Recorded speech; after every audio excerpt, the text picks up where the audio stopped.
Antonio Mancini, 1852–1930.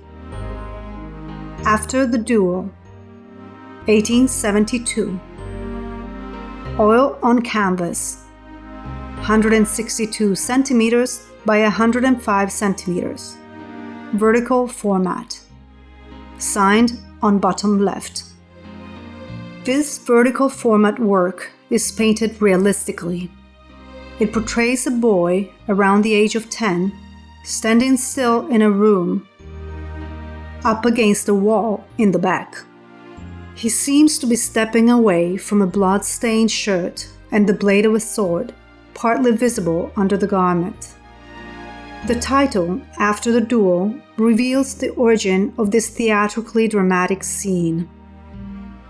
At the center of the painting, towards the left, we see the boy standing and facing the viewer, with his shoulders against the wall and his gaze turned to the right. The boy's hair is black and curly. His eyes are half closed, as if not wanting to see what has just frightened him. His features are tense, in an expression of pain.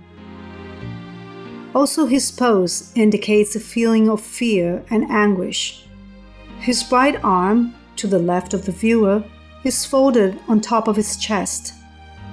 A black glove covers his hand. His left arm is outstretched to his side, and his fingers, his left hand is bare, touch the wall, as if looking for support. He's dressed in elegant dark clothes. He wears a black velvet suit, in contrast with the light colors of his white lace collar and cuffs, showing from under his jacket. His leather shoes are shiny and have a gold-colored buckle.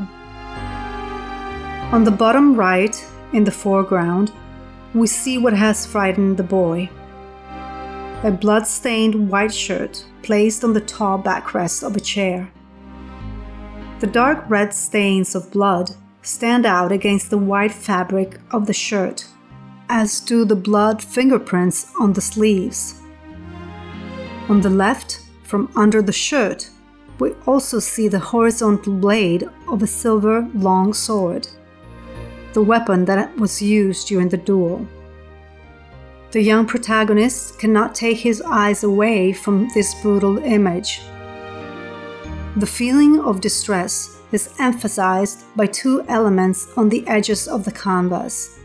On the right, behind the chair, is a door jamb delimiting the composition, while the left side of the painting is entirely occupied by a large looming shadow whose origins are unknown. The work plays with the contrast of the dark shades of both the boy's clothes and the shadow. They stand out against the ochre-yellow rear wall, whose lower section is colored in brown. The floor is bright red, like terracotta tiles, with the rug partly showing from under the chair on the right. Antonio Mancini, who was born in Rome but studied in Naples, often used the young model from this painting. His name was Luigi Gianchetti, also known as Luigiello. The boy appears in several of his works. Mancini was not satisfied working with academic themes, but would often get his inspiration from reality and by observing life on the streets. In fact, Luigiello is often depicted in works where he appears as a scugnizzo, that is, a Neapolitan street boy.